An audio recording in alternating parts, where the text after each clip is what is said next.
All right, so we are. Let me actually say I have. We're talking about today basar and chalav on the same table, right? Putting them on the same table together. And there's three things I wrote down for myself about like our goals. Is first, why is there a gezerah, right? The gezerah, we know the deer, right? It's about cooking, or not about cooking, but about meat and milk being cooked together. That's where the isurim come in of hana'ah, of bishul, and of achila. So why you put them on the same table? What's the big deal? Why is there a gezerah? Well, I always have to ask, so why did Chazal? Why were they gozerin? Second, what did they were they gozer on? Were they gozer on only things that are deraita isurim, on also derabanan? We'll see that. And from that, also like, well, why? This might be an interesting case of gezerah al gezerah, maybe. Um, and then the question is, okay, well, you can't put meat and milk on a table together. When can you? And I'm sure that for those of you, I'm not sure, but for those of you who have children, you'll have that time of like, trying to feed your kids and they're in a bad mood. And one of them's like, I want fleishach. And one of them's like, I want milchik. And you're like, well, what do? Right? You make one of them, end up having to say you like the other child better than me because you chose one, or can you put them on the same table? And is there a way to do this? Right. So we're going to talk about those three things today. That's my plan, at least. All right. Good. I once heard a mother say, "I'm making dinner, but I'm not a restaurant." Yes, exactly. I will tell you, I know of two restaurants, one in Los Angeles and one in Boston, where you can they have different parts of the restaurant, or different sides where you can get milkshakes. You can also get fleischiks, and like they do a thing at the table to separate the two. And so it's worth talking about like what their strategies are, which is going to be right out of the Shulchan Aruch. We'll see it. All right, nothing surprising. One's in so. I'm not recommending either. Actually, the one in Boston's fine. I'm not recommending either restaurants. I'm just saying their kashrut is fine. I'm just not saying their food is good. Okay, that's. Let's start out. We're Parak Kol Basar. We're going to go through three mishnayot, or at least the way the Gemara prints it, three mishnayot, and then we're going to do one sugya, and then we'll go to later sources. So we're going to start. We're on page Kuf Gimel Amud Bet. The very bottom of the page, it starts out the Parak Kol Basar. And Shammai, you said you have to leave early, right? Good. You're going to kick us off today. Okay. Tzorer Adam, right? That Mishnah. Kol Basar. Not Chulin 107b? I know, that's later. We're in Kuf Gimel Amud Bet. Oh, okay, wait. I was just studying that. Let me go back. That's a good Mishnah too. But so we're going to look at that actually as well.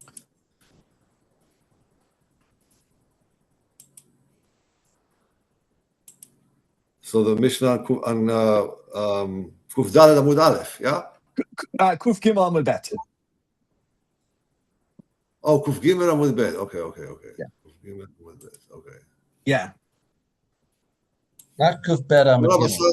כל הבשר אסור לבשל בחלב, חוץ מבשר דגים וחגבים, ואסור לעלות עם גבינה על השולחן, חוץ מבשר דגים וחגבים. So we're focused on the Seifa, the Mishnah. Right? Yes. We talked about the Reisha last week, so you can't put on the same table with cheese or with dairy, but you are permitted to put the meat of fish and of grasshoppers. Good. And finish it up. Why not? I'm sorry? Yeah, you can finish it up. Go ahead. הנוטה מן הבשר מותר בבשר דגים וחגבים. So the flip side of it, if you are making a vow that you are forbidden from meat, then you are allowed to eat fish and grasshoppers. Yes. Whether those are related to the previous, or it might just be that it seems more likely that while they're teaching the case of basar and what falls in the rubric of basar, they also teach what falls under it in terms of nedarim, and that one might be more a language question than a whatchamacallit, an Isra Heter question. But okay. All right, let's move on. Mishnah Kuf Daled Amud Bet. There's a Mishnah in the middle of the page there, Ha'of Ole Imagvina. העוף עולה עם הגבינה על השולחן ואינו נאכל, דברי בית שמאי. Oh, I like this Mishnah, yes. ובית הלל אומרים, לא עולה ולא נאכל. אמר רבי יוסי, זו מכולי בית שמאי, ומחומרי בית הלל. So surprisingly, okay, so we're talking about now poultry. Can you put poultry and cheese on the same table? So the Mishnah, the Tanakama, if you will, Beit Shammai say, yes, it's permitted, as long as you don't eat them together. Exactly. But Beit Hillel says they are more machmir. They say, no, you can't even put them on the table. Can't even put the chicken and the cheese on the same table. And because usually Beit Shammai are more machmir, so this is interesting. Rabbi Yossi says this is one of the cases where Beit Shammai are more lenient and Beit Hillel are more stringent. And then the Gemara, I think, talks about there are 6 of them. 6 Yeah, cases. it's interesting because this isn't one I think that's normally listed either. It becomes a problem. But for the moment, we're doing the Mishnah, so I just wanted to see this. Yeah. It's also interesting. I just want to point out, it seemed when it said kol habasar, I think kol habasar involved the second part of the Mishnah in the first one, right? And therefore, any meat can't go with gavina al shulchan. But now they're talking about oaf as if maybe it could have, and there's a machloket. So it's interesting, like, is there a third Tana going on here? Is Beit Hillel, Beit Shammai really the Tanakama? Not so clear. Not Beit Shammai, Beit Hillel, sorry. Okay, just want to point out, Mishnaically, there's some difficulty in reading this. But keep going, because now we're going to get a nice limitation on this. So the commissioner continues. So on what table are we talking about? The one that you're actually eating on. But if it's the serving table, then you can put both of them, both the cheese and the chicken, on the same table, and there's no problem with that. Exactly. So, all right. For some reason, the serving table has less concern than the eating table does. Okay, which was going to be an important point. Like, what's the point of, right? Clearly, this is a gezerah. So, like, what's the point of the gezerah? Is it must be something that happens at a table we eat at, and is less likely to happen, or maybe not likely to happen at a table that the buffet table, I guess, maybe, or or maybe the table that the staging table, I guess we would call it. That's probably better than a buffet table, because buffet might already be a problem based on some of this. All right, good. Let's do one more Mishnah. Now we're going to go. You wanted Kuv Zayin Amud Bet. Let's do Kuv Zayin Amud Bet. And the Mishnah is towards the bottom of the page.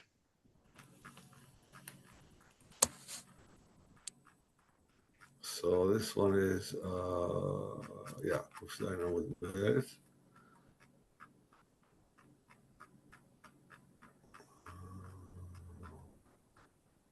צורר אדם בשר וגבינה במשפחת אחת, ובלבד שלא יהיו נוגעים זה בזה. So you can bind together meat and cheese in like one cloth, one cloth, yeah. One cloth, okay. As long as they don't touch, the meat and cheese don't touch each other.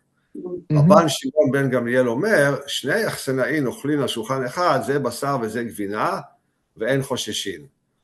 Rabban Shimon Gamliel says that 2 guests, and dafka guests, which seems to mean that they are not familiar with each other, they can eat on the whole discussion later on about that. Yes. They can eat together on the same table. One is eating meat, one is eating dairy, one is eating fleshik, and there's no problem, no concern regarding that. So we're going to see how far the paradigm of achsanim extends. Like, what kind of people do they have to be? Complete strangers from each other, right? Do they people who maybe know each other and are makbidim, right? They're very careful. I was thinking, my kids are there's only 2. They're COVID kids, right? They're like have this incredible fear of anybody eating off their plate, including me. It's if they're going to eat it again, right? Did you eat from this, Abba? Did you drink from this? Maybe, but we'll see. Like, what's the extent? Who counts as an achsan, and the opposite with the Gemara is going to have of an ach, right? Who counts as a brother, in terms of who you think you might eat from their table, from their plate. The Rav assumption, I Nachman. think, is that guests will not eat from each other's plates. That's Yes, the assumption here. exactly. Yes, exactly. The question then is, what do we extend that to? Is that limited to Achsanim, right? Or is it, does it extend to, if you and I know each other, but maybe we don't tend to eat off each other's plates, or maybe we'll see a heker and stuff like that. Rav Nachum, please. Yeah, just wanted to point out, like you were saying before, this also contradicts the first Mishnah, which said Mhm. nothing goes on the table. And I was saying you could in this case. So it almost seems like that first Mishnah is like a general rule, but we're going to now list all the exceptions. Exactly. I like that. It's like that Mishnah is really an intro in some ways, right? Here's the idea is we're going to talk about the fact you can't put basar and chalav on the table at all, but actually there are cases where maybe you can. And you're right. It's like here are the exceptions to Right. the rule. In the So serving, in the prep area, if it's two mhm. people who don't know each other, right? And maybe if it's Exactly. chicken, Yes. And so we're going to see actually. So with that, let's actually do some Gemara. It's good to do Gemara. So Kuf Dalid Amud Aleph. That's what I assigned, right? Yeah, I'm looking. So yeah, Kuf Dalid Amud Aleph. If you go down to towards the bottom, it's like 5 lines up from the bottom. Ve'asur lahalot bechule. People see that? I decided not to share a document with everybody. I thought everyone could find a Gemara. They could, so we have that ability, right? All right. Shama, you want to keep reading? You're doing a great job.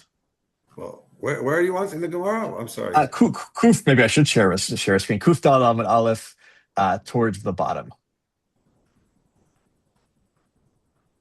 It's starting Ve'amar lahalot. Ve'asur lahalot. ואסור להעלות, אמר רב יוסף, שמע מינה בשר עוף בחלב דאורייתא. דאיסא כדתך דרבנן, אכילה גופה גזירה, ואנה נגזור העלאה עד אכילה.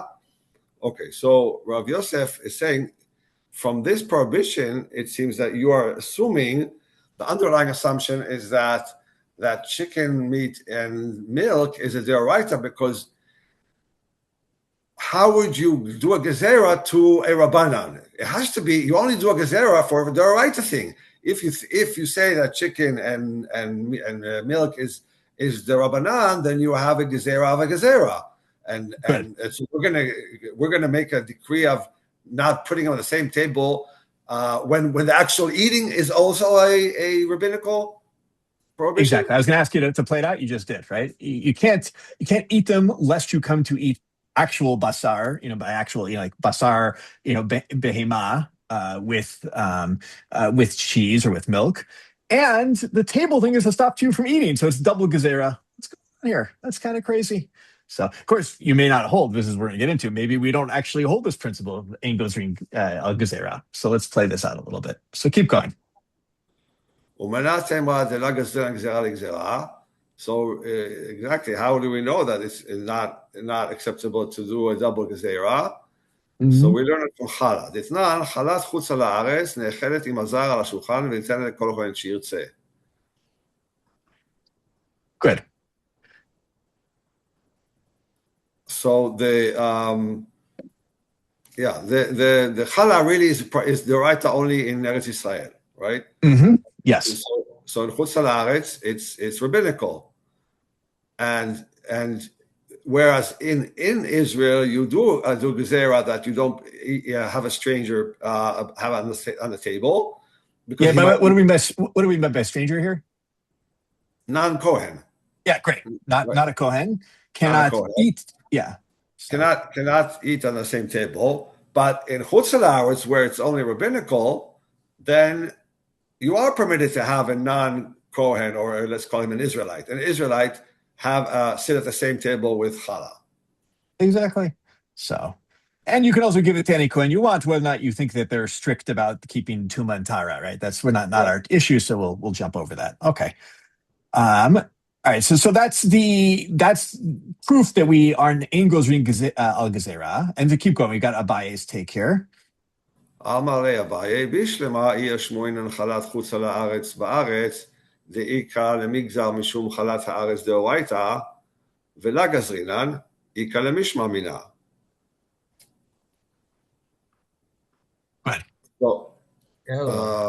So what's he saying? So that's אלא חוץ לארץ משום דליקה למגזר הוא. אבל הכא איש הארץ לעסוקי עוף וגבינה, עתה לעסוקי בשר וגבינה, ומאכל בשר בחלב, דאורייתא. Yes. So in חוץ לארץ, you're not gonna be gozer, you're not gonna make a prohibition because it's otherwise it would be a double gezerah since it's only the mitzvah of challah is only rabbinical. Yeah. By the way, let's go back because if this Mishnah is about if I have challah from Chutz La'aretz that I take to the land of Israel, right? Then you might make a gezerah, right? Because then if I'm eating chalat Chutz La'aretz in Eretz Yisrael, someone may see that and they may be like, oh, you can eat challah with a zar. Okay, so then they might come to do it in Eretz Yisrael with chalat Eretz Yisrael, and then I would learn from that you're not gozering gezerah. But if it's chalat chutz la'aretz, right? There's no reason to make to be gozer, right? In other words, there's no motivating reason to make a gezerah on the gezerah at that point. Like, who cares? So what's the big deal? But what's the deal with oaf and gvina? What if I do put them on the same table? If you put them on the same table, then people will not recognize that it's just off. They'll come to think, oh, you can also put meat and dairy on the same table, and then eventually they'll eat meat and milk, which is their right, of course. Exactly. Except, is it? Keep going. מה כפלה רב ששת? סוף סוף צונן בצונן הוא. Yeah. So he says, no, it's not going to be a deoraita because it's just it's cold and cold. So that's also rabbinic. So you're not going to get to a situation where you have a deoraita. Mm-hmm. אמר אביי, גזירה שמא יעלה בעיל פס רותח. So that's already deoraita. So now your gozer that you don't get to a situation where you put it in a boiling stew, which is prohibited by deoraita. Yeah, but keep going. סוף סוף כלי שני הוא, וכלי שני לא מבשל. But this ilpas is a secondary vessel, so it's not considered cooking, and therefore it's not deoraita. אלא גזירה שמעלה באילפס ראשון. So the gzera is really that lest you do it in a first vessel or in a primary vessel, and that is deoraita. Yes. So right, this is which I don't. I mean, I put maybe nobody else does. Maybe I'm just not a good host. I bring the pot to the table all the time for people to serve from. So no, Rav Lana says I shouldn't do that. Not Rav Nachum's pot. Yeah, fair enough. That's but this is so but I guess so just like to walk us back through this, it seems to be that we can't bring oaf onto the table lest because sometimes you actually do bring the kli rishon onto the table, and oaf is going to be confused once you see bringing the oaf onto the table with gavina. You're going to get confused that you can bring basar in a kli rishon onto the table with gavina that gavina is being eaten at. And that would be a problem. The big question, are we gozer al gezerah at the end of the day, or are we not? Sorry, Ori, we'll go to you first, and then we'll come back to that question. So, you want to answer? My question is your question. I think it sort of elucidates that not everything that looks like a double gezerah is exactly a double gezerah. What it is instead is sort of like one extended concern gezerah. It's a little bit extended and it's a little stretched out. Because of this, it's still conceivable that there is a case in which there's a hot pot and me putting the chicken and cheese out could lead to all the way to one step, quote unquote, of putting the cheese and real meat out and actually do cooking. I do think it's a stretch, but they found a way to make it not seem like a gezerah on a gezerah. Yes. Yeah, good. I mean, one way is to say, actually, we are gozering on gezerah, which we'll see, actually. It shows that it's the Taz who says that, right, in the end. He's like, yeah, we're gozering on gezerah in this case. You're right. Maybe it's just like a long, extended gezerah of something like that. It's good. So I saw another hand. Was it I said I Noam, mean, and it was me, but I was gonna say, yeah, if we paskin according to Abaye, it seems like we're Gozri now Gezerah. Mhm. Uh, and he Good, does get the final word, so there would be good reason to paskin like him. But if we paskin like good. Rav Yosef, then we wouldn't say that. Explain the difference. Rav Yosef says we're not Gozri al Gezerah, and Abaye, I think, says we are. He says We Rav are, yeah. Yosef is misreading the case of Chala. Good. Mhm.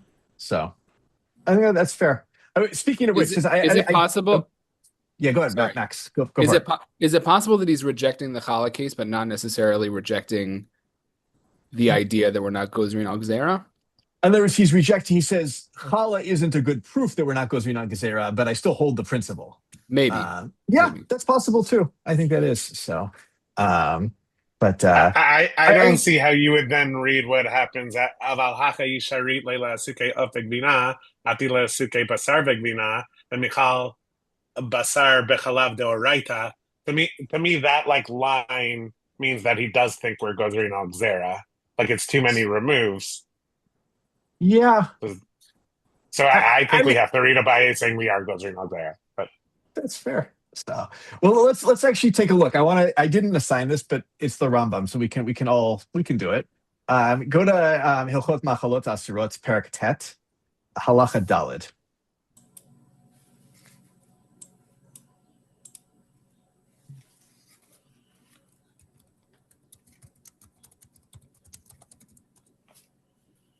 People, give me a thumbs up when you're there. I know it may take a minute to. The Rambam should always be at your fingertips, right? So let's just because I think he says something very fascinating. Which one Maybe again? I'm actually, sorry. yeah, it's Machot Asirot Perak Tet Halacha Dalid. Right, Perak Tet being is the Basar B'Chalav Perak. So he's talking about. Well, actually, we can dive right in. Maybe Noam, go ahead and read this. Vechen Basar Chaya. I'm in the right place. Yeah. Yes. Mm-hmm. Okay. Vechen Basar Chaya ve'of. Ben bechalav chaya, ben bechalav be'ima, ino asur be'achila min haTorah. So, okay, also in the case of an undomesticated animal or poultry, whether it's in the milk of an undomesticated animal or the milk of a domesticated animal, it's not asur to eat that from the Torah. Good. By the way, the chain, just to help people out, is because he talked about the case beforehand of basar behema Torah with halav tmeah and so and the reverse. That's why. So, which we also allow cooking and benefit, but not eating. So, obviously not eating because, well, that was the whole debate we went into last week. We won't get back into that for the moment. Okay, keep going. Lefichach mutar levashlo mutar behanaya. So Mhm. therefore, you're allowed to cook it and you're allowed to benefit from it. Should I keep going? Yeah, please. ואסור באכילה מדברי סופרים, כדי שלא יפשעו העם ויבואו לידי איסור בשר בחלב של תורה, ויאכלו בשר בהמה טהורה בחלב בהמה טהורה.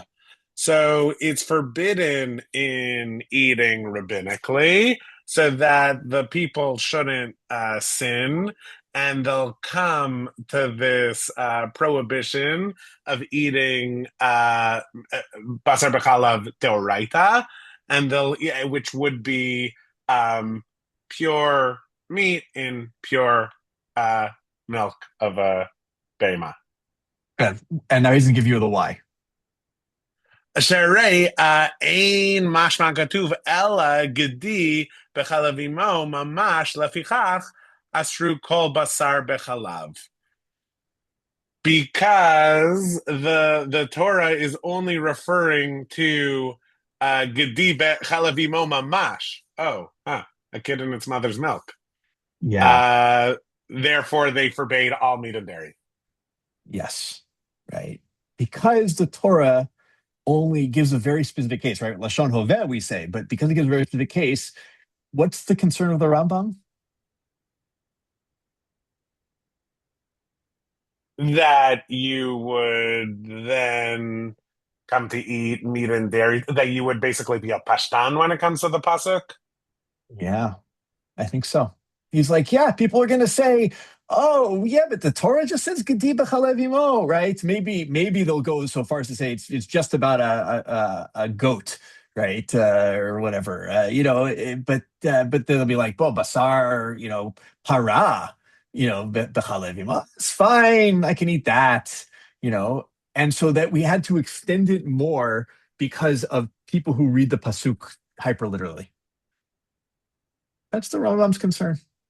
Or the Rambam thinks, not the Rambam's concern, but the Rambam thinks that Chazal's concern really is. Why did they extend it so far? And that kind of makes, I think it makes the case of Basar Of Sui generous in terms of like Gezerot that we have, in that this is not just about keeping us from eating meat and milk, it's keeping us from people who are like, gonna like literally read the pasuk and therefore come to a deraita very easily.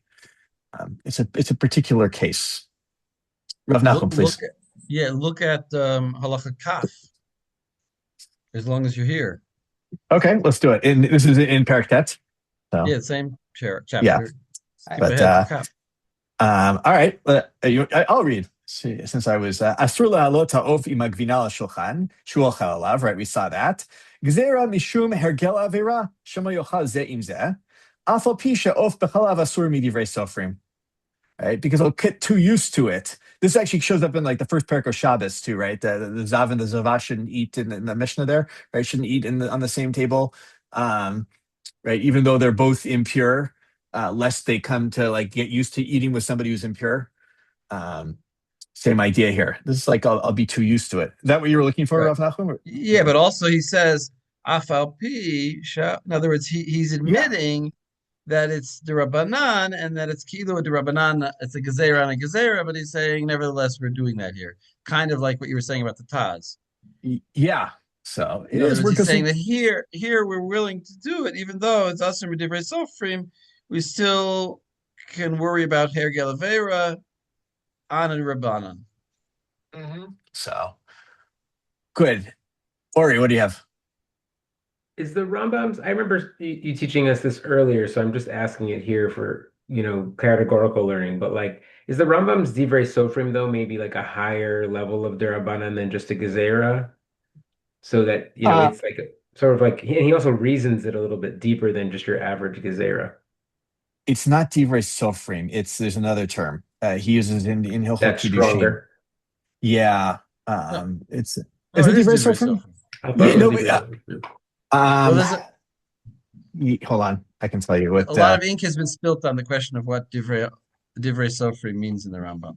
Yeah, but you're right, because he does know. You're right, because this is in Hilchot Shut, right? In Aleph Bet, he says that via v'shar min Torah b'chesef midivrei sofrim for kiddushin, and that's gotten a lot of ink spilled. What does he mean by kesef as divrei sofrim there? So you're right. So some people say maybe divrei sofrim is a higher level.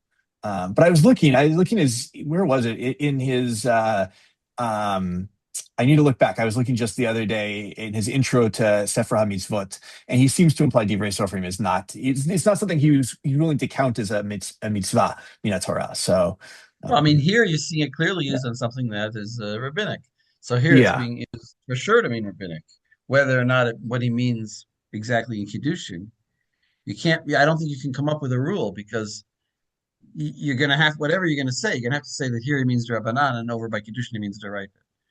Yeah, or something close to Deraita or something like that in Kiddushin. You're saying here it's obvious because he says, Afal pi sha'of b'chalav asur midivrei sofrim, meaning I know it looks like I'm doing a double gezerah. Yeah. He's saying it is a double gezerah. So wait. Yeah. It's a hoary, Hoary. It's a hoary tradition. Yeah. They decided that at the very beginning. So it rubs up against another concept like halacha Moshe Misinai. It rubs up in terms of authenticity. But you're right, it's not the Yoraisa. Mm-hmm. Max, please. Yeah. I have the Mossad Rav Kook commentary here, Uh-huh. the black and white one, and he says on the bottom he says Yotzeh milashono shel Rabbeinu shehagzera hi ha'alas of mishum achilaso v'achilaso mishum achilas basar behema im gvina. So, which I thought is a. It seems like there's like some sort of linkage happening where putting chicken on the table is a gzera on eating is in and of itself a gzera on eating meat with cheese. It seems like he's oh yeah. The implication is that he's like skipping a step and not making gzera al gzera. Yeah. In other words, it's not a gezerah on eating chicken and cheese. It's a gezerah on eating meat and cheese, and that's part of the gezerah of not eating chicken and cheese together is also putting them on the same table. Right. Yeah. Right. I thought that's what the Gemara was explaining, pretty much. Yeah. It's. I mean, I think there's a way to read the Gemara that way. I was reading it as no. The Gemara was actually saying we're going through gezerah here in this case. So, and but the Rambam is saying, yeah. But illustrating those like 4 or 5 steps. I thought that it was not to say you can do 5 gezeras in a row. It was the opposite, is that you see that there's a logical thing here that this one thing can lead all the way to the other one thing. Otherwise, it doesn't strengthen their case to lead 5 steps, right? It was sort of like part of the design of that Gemara. Mm-hmm. Yeah, I don't think it's...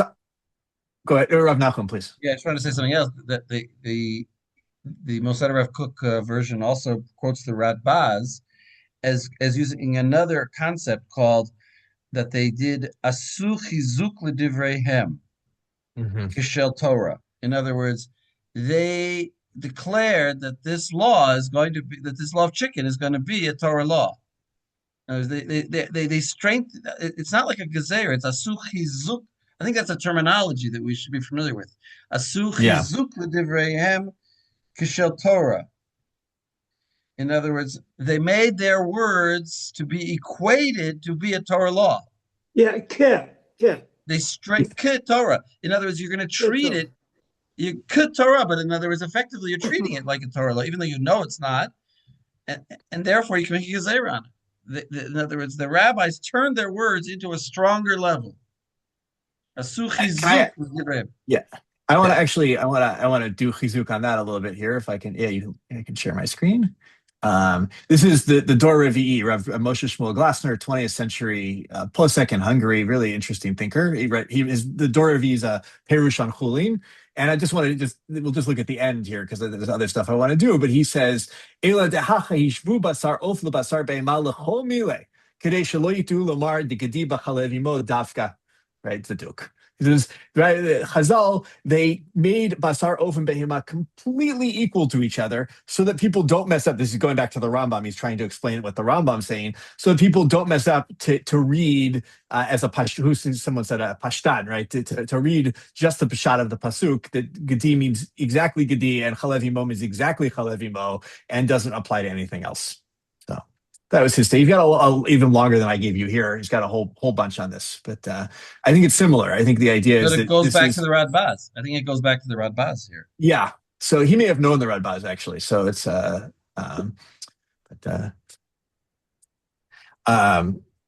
good.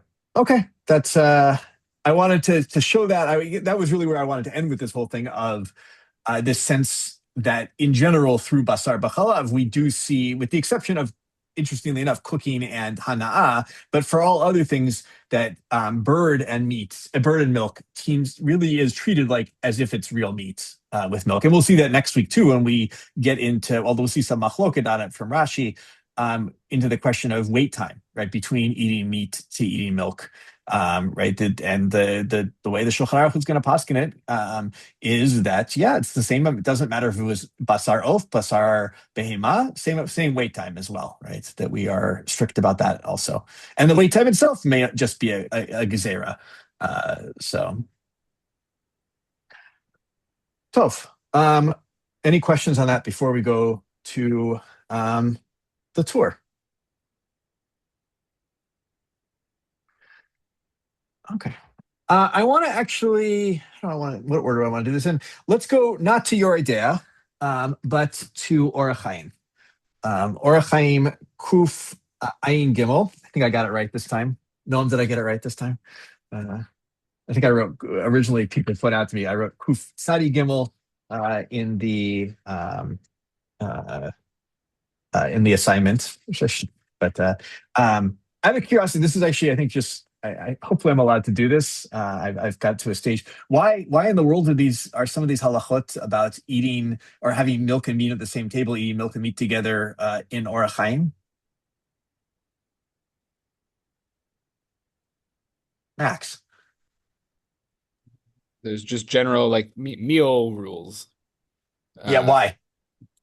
Because of Birkas Mazon, I think. Because of that. I don't think it's because of Birkas Mazon. Birkas Mazon comes later, right? How's Orach Chaim organized? This is just something people should know. Holidays, right? Like Zmanim, right? That's the second part of Orach Chaim, right? The first part of Orach Chaim, it's all about time, is from the time you wake up in the morning to when you go to sleep at night, right? So you wake up, yeah. Right? You wake up, you put on your talis, you wash, you put on your talis and tefillin, right? You say brachot, you daven, and after you daven, maybe if you're a good person, you learn. So Hilchot Talmud Torah also shows up there a little bit. And then what do you do after you learn? Before you go to work? You eat. And so all the rules of eating show up here. And so you get Hilchot Brachot before food, but you also get like how does a person act in a Suda? This is actually showing up in Mayim Emsaim, right? Like what if washing your hands in the middle of a meal, which may actually also be applicable. This is like, let's pretend, a case I'm going to eat, people do this sometimes. So you eat like your ice cream dessert first, and then you're going to, wash out your mouth and then eat some, we'll do this next week and eat some meat, so do you have to wash your hands and so forth. And so this is where we get into the whole thing of meat and milk together, also in Orach Chaim. The reason we're here is because the Beit Yosef really doesn't comment in Yoreh Deah. He really comments here in Orach Chaim. So I wanted to do it here. And then we'll go back to Yoreh Deah when we're done with this. So with that, by the way, as a weird note, and I'm not sure I understand why, the Darchei Moshe does all his commenting in Yoreh Deah, not here. So I don't know why he chose to do that. But okay. So we're in Orach Chaim Kuf Ayin Gimel, and I want to start. It starts like about halfway through Shnei Achsanaim, right? Something we saw. Maybe let's see. Noam, you were reading. You read a little bit. Keep reading. So. Shnei achzanaim shein mekirin ze et ze ochlin al shulchan echad ze basar v'ze gvina ve'in chosheshin. So two people sitting in an inn who don't know each other. They eat at one table. One eats meat, the other eats dairy. There's no concern. Yeah. So. ואם היו מכירים זה את זה, או שני אחים אפילו מקפידים זה על זה, אסורים עד שיעשו שום הכרה ביניהם. I'll just translate that and then I'll explain what the hikar is, which is if they know each other or if they're two brothers. Afilu makpidin. Before you translated that as careful, I thought it read better if we translated Sonim. Sonim. Angry. Yeah, angry. I'm not sure. And that's how I felt like the Shach and Paz were reading it, that we'll get to later. Yeah, as angry. I've seen both interpretations out there as like makpid, as in like they're very careful people. But it could be that they like hate each other. So like careful is in like people who don't eat off each other's plates. But it could be people who like brothers fight. So there are family feuds. I'm on Team Anger because there's more emotional drama. Like it makes it more interesting. They're not high school kids, getting hamburger and French fries and and the onion rings. They're so it could be either interpretation works. But you don't have to be that they hate each other. They don't hate each other. Just get your fingers off of my fries. Yeah. So as I said, like my children these days, right? They're like, because we told them, when they were, grew up in COVID and they were like, oh yeah, nobody can drink out of my glass kind of thing. It's, but nonetheless. So meaning even your understanding, so even if you're saying the hakpada is strictness, you're saying it doesn't have to do with kashrut. It has to do with, like territorialism, I think the idea, the hava mina here is two people who would never eat off each other, who would be very careful not to eat off each other's plates, but nonetheless are close people to each other, right? They're close to each other. Mhm. There maybe still is a concern that if you don't make a hekera, they still might eat off each other's plates, even if they are careful, even if they are angry, right? They slip up in the meal. It happens. So sorry, Rav Nachum, it looks like you wanted to say something No, about that. I was just going to confirm what Noah was saying. Yeah, it's makpidim, not that they're makpid on halacha, that they're makpid on each other, that Yeah. they want to have, they don't want to share food. Mm-hmm. So. Because two brothers could be very close, and two brothers could also be, not so willing to share Yeah. food. In a sense, it's similar to being angry. This goes along with your question from before regarding what's it doing here. We're talking about behavior. And but the whole time you were talking about a gezerah and a gezerah, it at that point it already occurred to me. It's hard to, it can't be so good because I can't fully explain it. But that that often when you're talking about deraisas, you're talking in a gezerah deraisa, maybe often what you're talking about is the chicken looks like meat. It seems to be the same kind of thing. But there's a more behavioristic element here. People can't keep their fingers away from it. People can't move. And therefore, this, what you're saying right now, at the very least, what you're saying right now, fits in with Weizet and Orach Chaim. Like, how do you sit down in the, with your trays at the, at the bus station. Exactly. Yeah. So, which we're going to get into trays in 1 second here. Also. Yeah.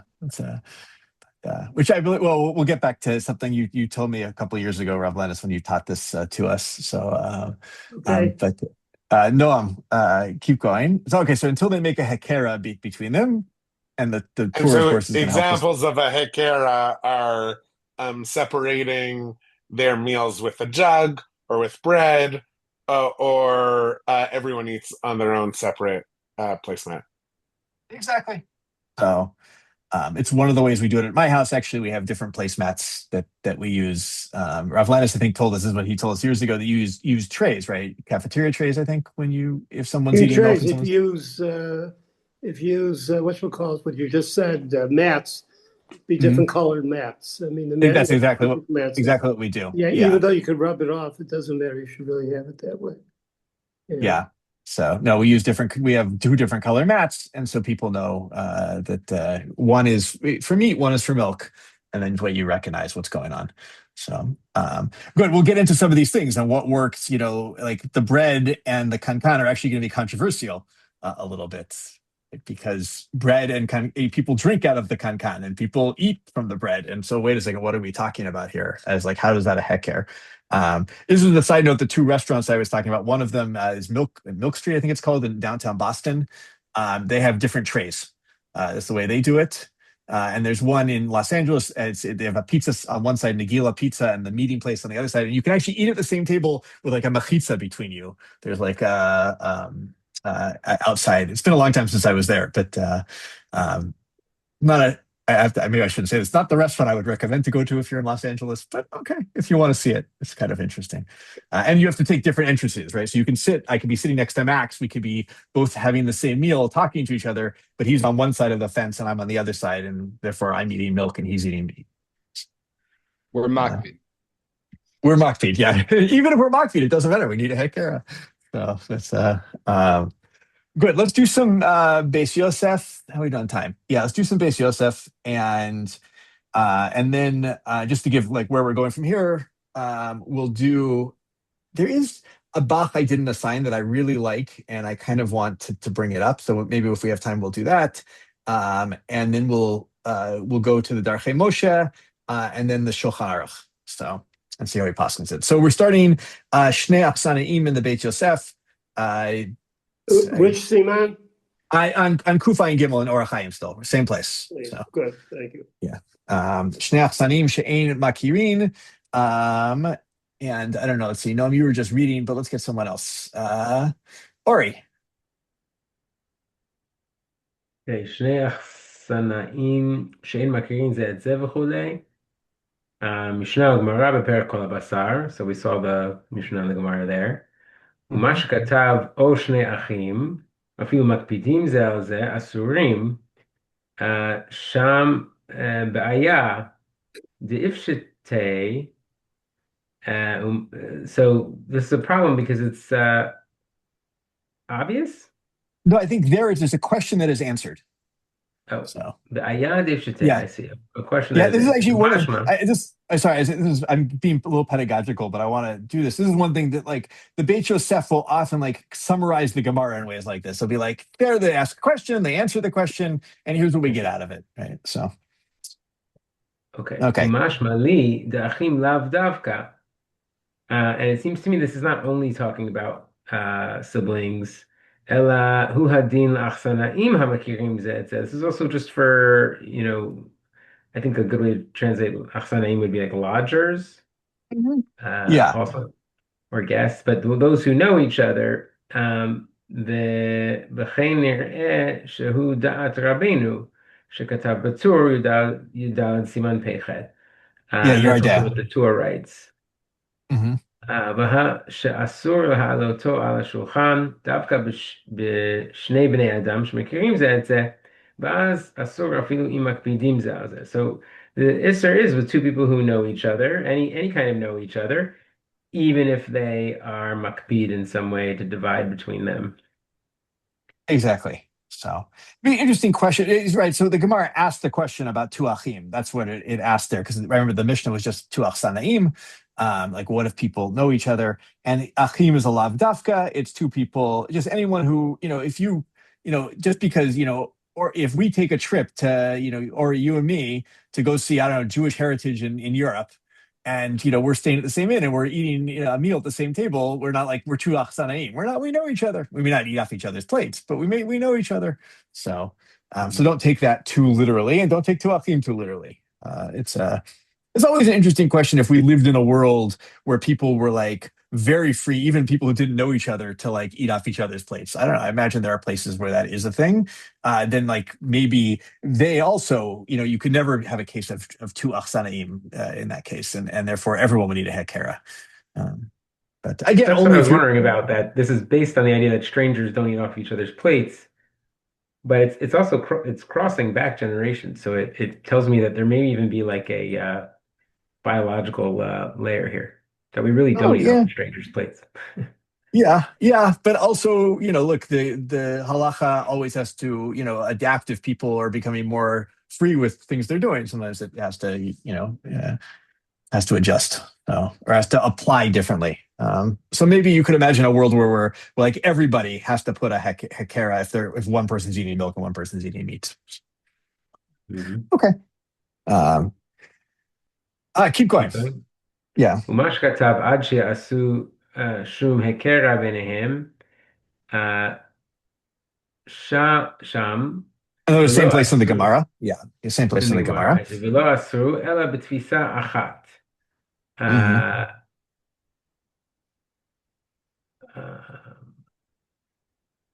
I'm not sure what tfisa means here. Actually, nobody's sure what tfisa achat means. This is what we're going to get into, right? So the Gemara says, what? It's the Gemara that asks tfisa achat zakadatech, and the Gemara answers ke'ein tfisa achat. Yes, but the question is, what is tfisa achat? Like that's how do you translate that? Okay, we're going to get two hold. One, but we're going to get two interpretations of what a tfisa is, right? We're going to get one is going to be, I'll just say it out. One is, well, maybe I'll ask, what are the two interpretations we're going to get? Going to get it, but what are we going to get? So, Max. One of them is that they're eating out of the same bag, something like that. I think it's the same tablecloth, essentially, the same mapa. I think is the way they play it. Yeah. So, and what's the second? Nobody? Layers? Well, like tfisa is like one bill, like they'd be paying together. Ke'ein tfisa, though, would be, they could actually be paying separately, but they just know each other.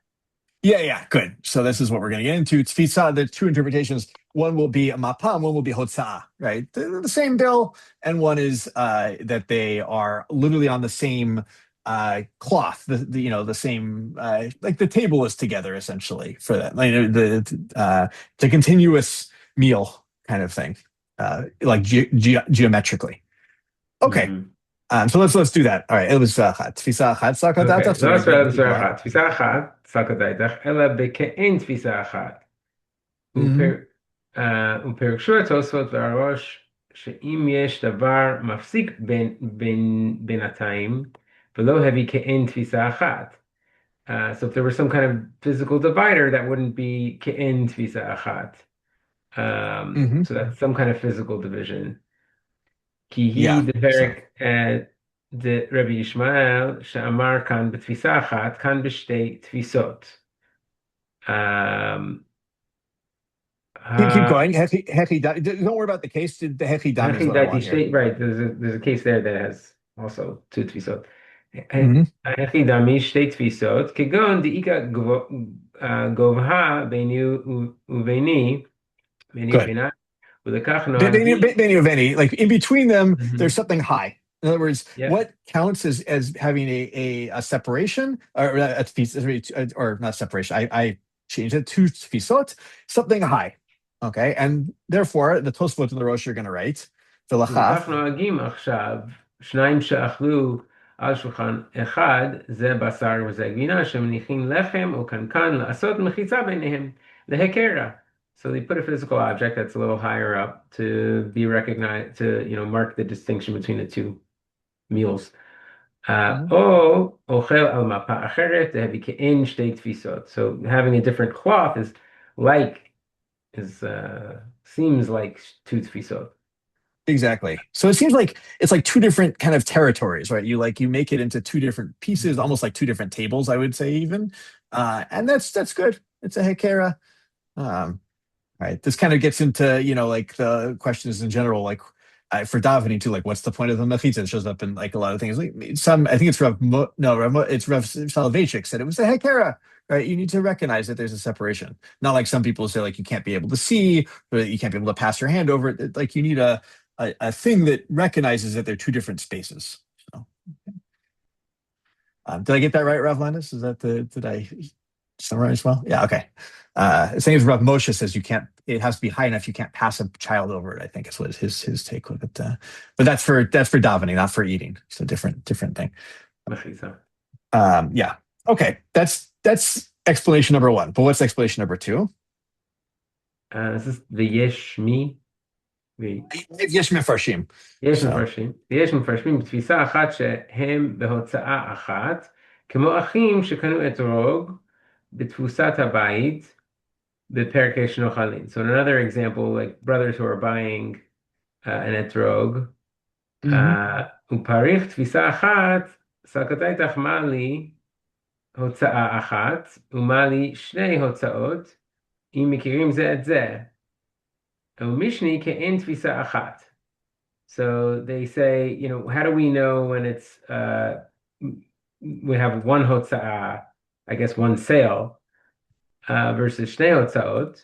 Well, it's like not how do we know? It's like so what? Like what do I care? The Gemara says, what do I care if it's one hotza'ah or two hotza'ah? In other words, it like just imagine this case. Is a good case. My father and I go out to eat, right? And my dad pays the bill, or doesn't pay the bill. Let's say he doesn't pay the bill. I pay for my stuff. He pays for his stuff. He's still my father, and I still eat off his plate. Right at the end of the day, like who cares? What does the Gemara says? What do you mean kein hotza'ah achat? If some of you understand tfisah's hotza'ah here, right, which is the proof from the etrog case, that it can mean that. All right. And so what was the Gemara? Mishane, what was the Gemara answers? Mishane ke'en tfisa achat, דהיינו שמכירים זה את זה,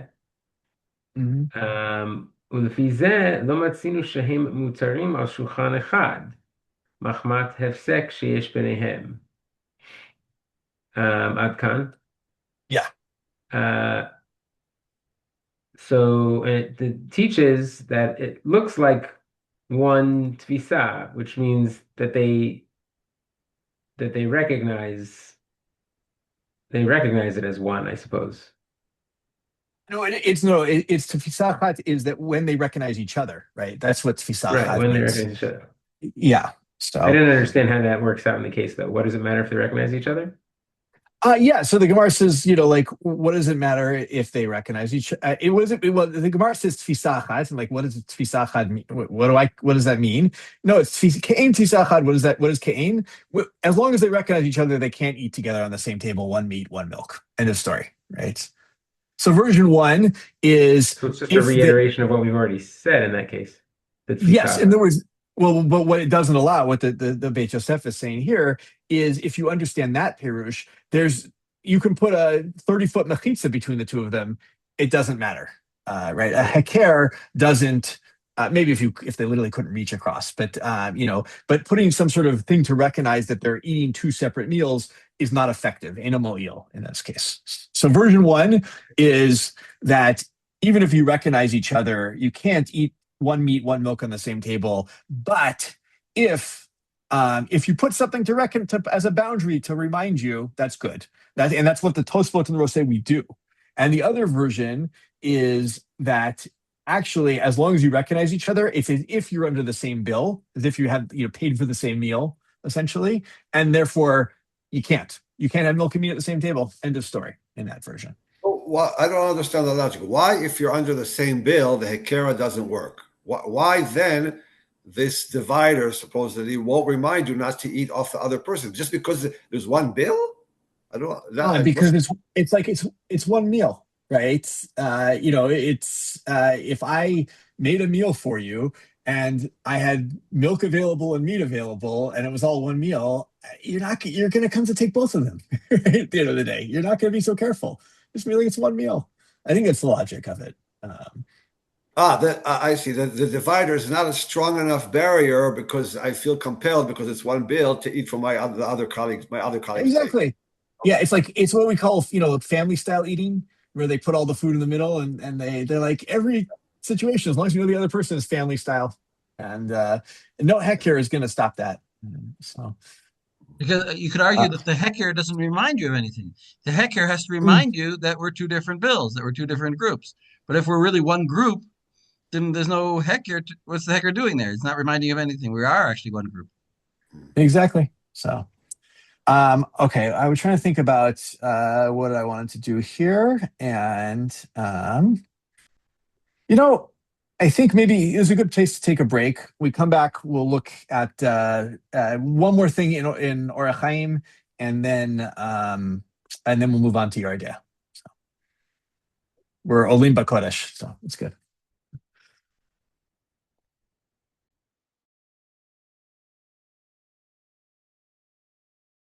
Rachel just went to go do tefillah on the crock pot that I bought, so I'll have it for Shabbos. So. Okay. Let's say I just want to point out, because Noam is very right here in saying that according to the two readings, that when you have the first one, that tfisa chat is about having like on one physical place, so therefore it has to be separated. Ke'en tfisa chat would give you a kula, right? And then the other way, I think, gives you a chumrah, right, on it when it's about the bill. Therefore, like you just can't ever have separation. I wanted to look just quickly. I didn't assign this. I'll read for a minute here. If everyone looks at the Bach on Kuf Ayin Gimel, the Dibur Machil Mashakatav Oshi Yochal Kol Echad Al Mapa Shelo Levado. People see that because the Bach points out another complication, and I think it's important. He says, "Mashma de be'ein makirin de'ein chlosheshin yecholim lechol yachad al mapachat." Right? It's implied by the Torah that if they don't recognize each other, and that we're not concerned they're going to eat from each other, and then they can eat on the same tablecloth. Right? Betema halo bahagot ashri b'shem Rabbeinu Klonimos v'Rabbeinu Yehuda umevio Beit Yosef. משמע שאפילו היו מחולקים על שולחן בהפסקה גמורה, צריך נמי מפה בפני זה ובפני זה. עלמא דאסור לאכול בשר גבינה על מפה אחת. he's going to give the reason in a second. He says this is comes from the Clonimus, right? Clonimus ben Clonimus, and Rabbeinu Yehuda. I assume it's Rabbeinu Yehuda HaChassid, who is a student of his. And the Beit Yosef brings it that it's implied that even if there was a true barrier at the table that separated them, you'd still need to have two different tablecloths, right? They need to have their own cloths. Therefore, you even it doesn't matter who it is, you can't ever eat basar and chalav on the same tablecloth. Why? Mishum shenidbak basar b'makom gvina yachad b'mapa, right? Because why? Because you're going to have the meat and the milk kind of stick on the tablecloth and come together, right? Things are going to spill. They're going to get a mix-up, and I don't know. He doesn't play this out as fully here. Well, he's going to. They spill a little bit of milk on the tablecloth. I spill a little, and my meat falls onto the milk, and then I pick up the meat and I eat it. Right? I need a real separation to make sure that we're not even eating on the same cloth at that point. Inami shekara rotachat im basar tia bolat migvina shidbak b'mapa, right? V'chein imcha. Right, or you can have, you put the ilfas rishon, right, the kli rishon with meat on the table, and it's gonna be put on this, on some cheese that fell from the other person's plate or other person's, meal, and it's gonna stick. That's stuck on the tablecloth, and now I put my hot meat thing on some milk. Right, we're gonna get it in Kuf Daled in Yoreh Deah. This case comes up in the Shulchan Aruch. And now I've just assered. So that's a major problem. Well, this is a very important Bach. This is like, it seems to me this is the Bach that is the basis for the placemats. Exactly. Yeah. In other words, has anybody else mentioned placemats in this way? I mean, the Tosfot mentioned it as a solution, but they don't mention it. He says, just having something separating isn't enough. You actually do have to have separate placemats. So, he says the placemat is the best solution. It's not just a solution. Mm-hmm. So, but the rest of it gets into like the real reality of his world and how the tables are set up and so forth. But I just wanted to show that piece here of that. I mean, I think this is, as like Rav Nachum said, this is very compelling that you really need the thing you're eating on needs to be separate between the two people, because it's very easy for stuff to spill out from one to the other, and then you can easily have a mixing of milk and meat, even if you don't know each other, even if you have some other barrier between you. So, and this goes to Rav Landis said of having two separate placemats, two separate trays, and having them be recognizable as well. So, Ori, please. The logistical concern about where things fall is a little bit different than what really the root of this law was, which was what you're going to grab. I'm just pointing it out because, like, there's all kinds of confusing cases once you get into that. Like, we could be on two mapot and still spill on each other, depending on how far apart we are. Good. This will we'll see that shach bet, because I think he gets into that a little bit, right? And this is where like Pesach may become a different concern. So if you get far enough away, I think you can start to assume, stuff spills out, but you're far enough away that you're never going to reach the standard. If something actually happens of 60, right? You're never going to have. It's just going to be batel at the end of the day. But close together, it's like if we kind of, I'm thinking of this kind of a more of a physics version. But the further you get from the radius, the further the radius is from the person next to you, the less dense the stuff is, and therefore the less stuff that's going to spill out, and therefore the less likely it is to ever reach an area where you would have true basar b'chalav with tam to it. Totally, but my point is that is more important than the mapot then, because I could be far away on one mapa, and we could be close with two mapot. So he's connecting it to mapot, but like the origin of this din was hekera, like seeing the mapot and knowing and reminding and being separate meals. So I do think like distance is a better way to learn this bach in a weird way. Yeah, and it seems to be a separate concern, right? There's the concern of eating from each other's stuff, and then there's the concern of the stuff actually mixing, and those are two different things. And so I think you're right. To the Bach, at the end of the day, the best thing would be distance and separate and some sort of hekera. But if anyone's ever seen Citizen Kane, right? There's the scene, I can't remember which wife it is, where he's like they do the time lapses, them like eating at next to each other at the same table, and over time they're eating until they're farther and farther apart till they're the opposite ends of the table, and with like a plant in between. If you've There's never seen also the Sissy, Batman, the old Batman movie where they're having a date and they're like across a giant table. yeah. So Remember that? I know Citizen Kane better, truthfully. So okay. Atlantis. I'm sorry, it still fits with the thing that I'm grasping at. If it spills, then it's not about behavior. Then you just do a perfect halacha question in terms of how much, and it's normally, as you pointed out, leads to beetle. Mm-hmm. However, when we're talking about having trays and having hekera, which, by the way, all you people who are mystics and like consciousness, this is the Jewish consciousness. Have the heker have consciousness about Basar B'chol. Talks about talks about human action. Talks about human action, and therefore that's a different way of looking at that. Spilling goes to the laws of Beetle. The mixing chatifa and all that goes to the notion of how people behave. I think there's a difference there. So good. Yeah, no, I like that too. It's just two different concerns going on there, and they're separate at the end of the day. I also like the idea that that this is here at also in Orach Chaim because it's about how people behave at a table and not about it's not about Isur and Heter in the same way. Right. Yeah. Right. Let's look at the tour just to see how he plays it out in Pechet and Yoreh Deah. So let's go to Yoreh Deah, Pechet. It's a little bit different. We'll see, and then we'll go to the Shulchan Aruch, and maybe we'll get the Darchei Moshe out of the Ramah there, just time wise. I just want to see. Okay, let's see who hasn't read. Josie, can you read the tour in Pechet? Pechet, right? Pechet, yes. Wow, I'm not getting any of the Simanim correct today. So I just want to make sure I'm in the right place. Okay. you are. Kol basar she'asur lachlo b'halav, afilu basar chaya ve'of, asur la'aloto al hashulchan she'achalav, kavina shelo yavo lachlam yachad. Aval b'shulchan shesudar alav atavshil mutar litin ze b'tzad zeh.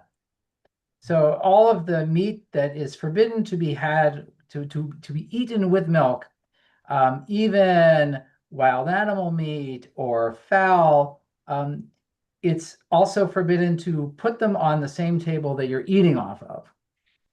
That you eat cheese off of. I'm sorry. Exactly. Yeah. So that you shouldn't come to eat them together. But on the table, either your countertop or your serving table, that you have your dishes on, it's permitted to put them one next to each other. Yeah, it occurs to me the box concern would actually still apply here as well, right? That you can put them next to each other, but you might want to be careful if they're hot of them spilling one to the other, kind of thing. So, okay, keep going. Here, what was that? You want me to keep going and do the next? Keep going. Yeah, do bet. והשאל אסור לעלותו על השולחן דווקא בשני בני אדם המכירים זה את זה, ואז אסור אפילו אם מקפידין זה על זה. אבל אכסנאין שאין מכירים זה את זה מותר. And it's also forbidden to raise these things onto a table. I want to be mediocrity about it. That it is forbidden to put them on the same table, right? Right. Yeah.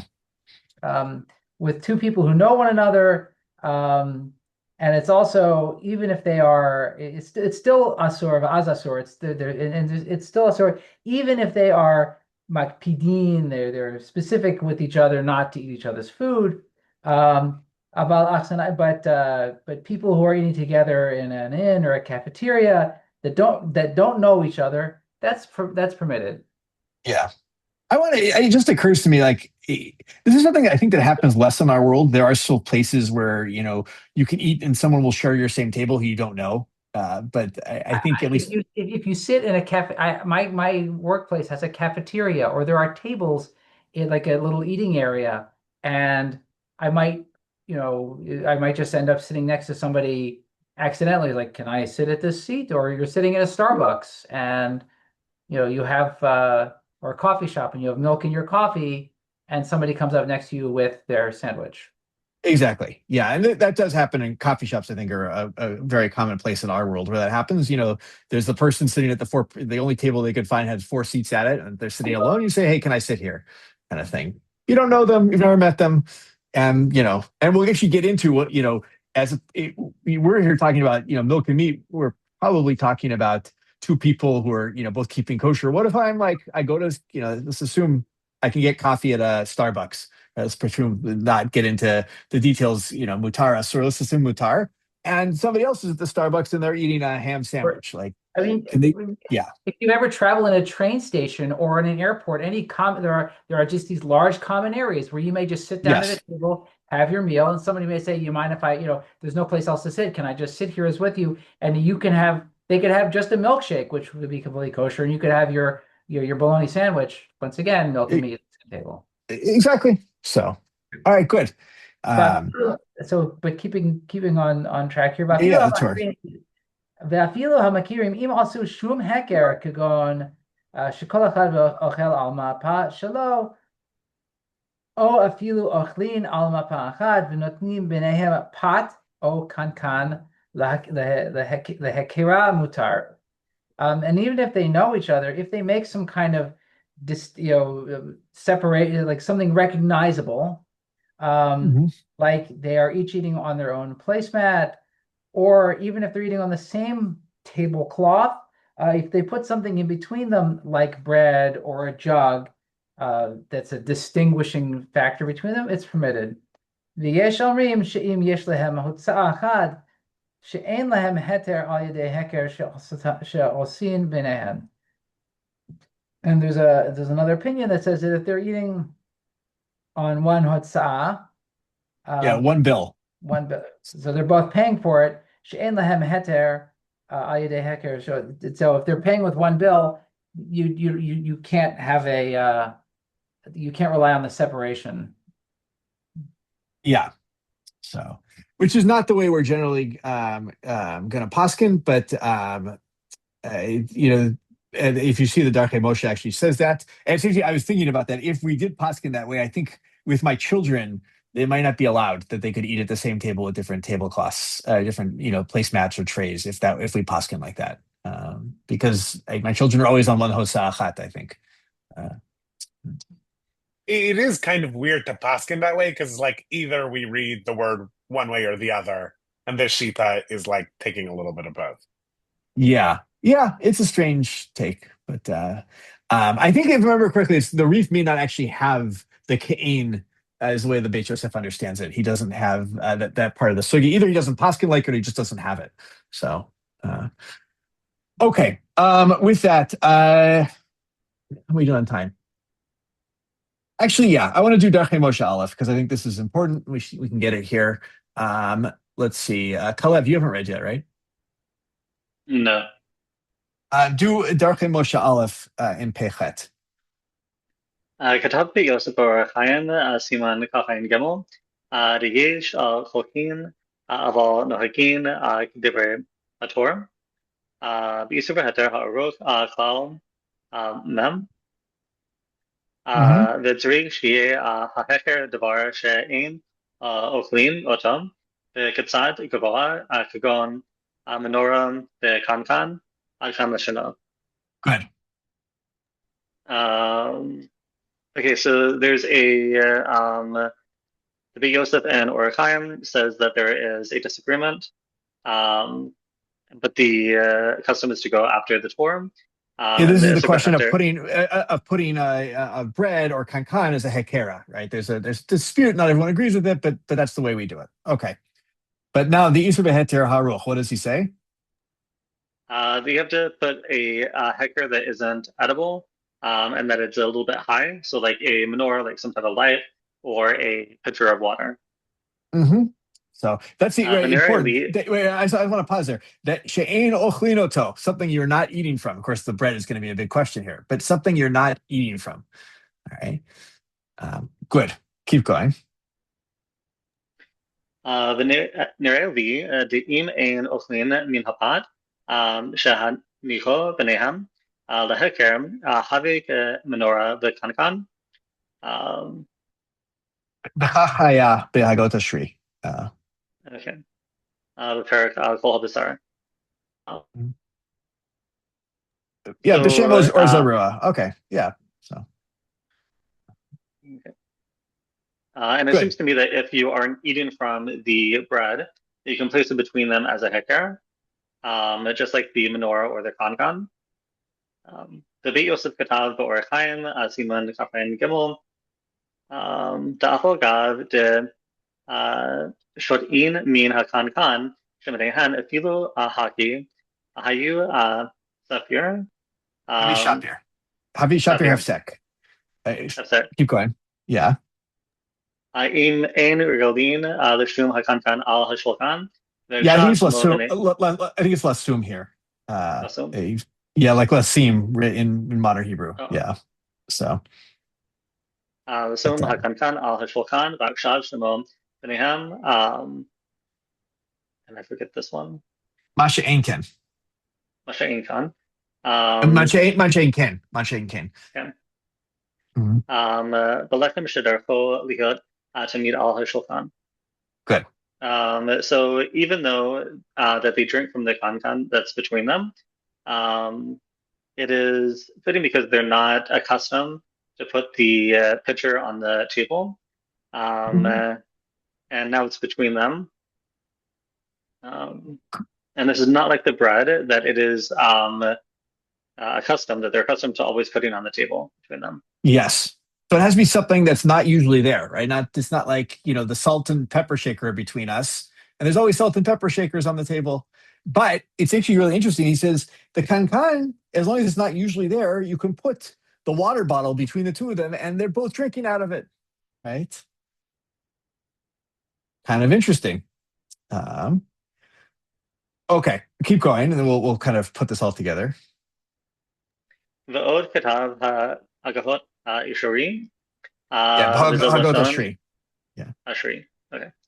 V'zol lashon katuv b'tshuvah minhag shel Rabbi Onimos v'Rabbi Huda shelo hayu shotim chos echad כשאוכלים בשר וגבינה, אף על פי שהיו מחולקים על השולחן, ומיהו איסורם, לקה אלא משום הרחקה, היו עושים וצריך נמים שיהיה מפה. Stop there before. Okay. So, finish it. Sorry, finish it up. That was my bad. So. נמי יהיה מפה בני זה עד כאן לשונו. Okay. And so they cannot, according to the Rabbi Onimos and Yehuda, they're not allowed to drink from one cup when they're eating meat and milk, even though there is a distinction on the table. Exactly, or they're separated, yeah. So, but he's sort of like there isn't it's not forbidden, or there isn't a isur for this, except that we want to distance them from the action. I think how he was. They were just making a distance between, right? In other words, you could. It's according to this. I could be eating meat and drink out of a glass, and then you could be eating milk and drink out of the same glass. We don't do it, but it's not an isur. It's no isur. It's a, and this is a good thing. Harchaka, which shows up so much in basar v'chalav. We want to separate the two of them. Right? We want to make a nice distinction between basar and chalav. Okay, but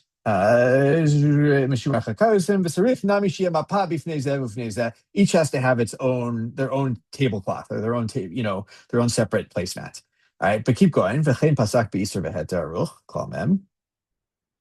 וכן פסק באיסור בהתר הארוך כל מם עד יש לנהג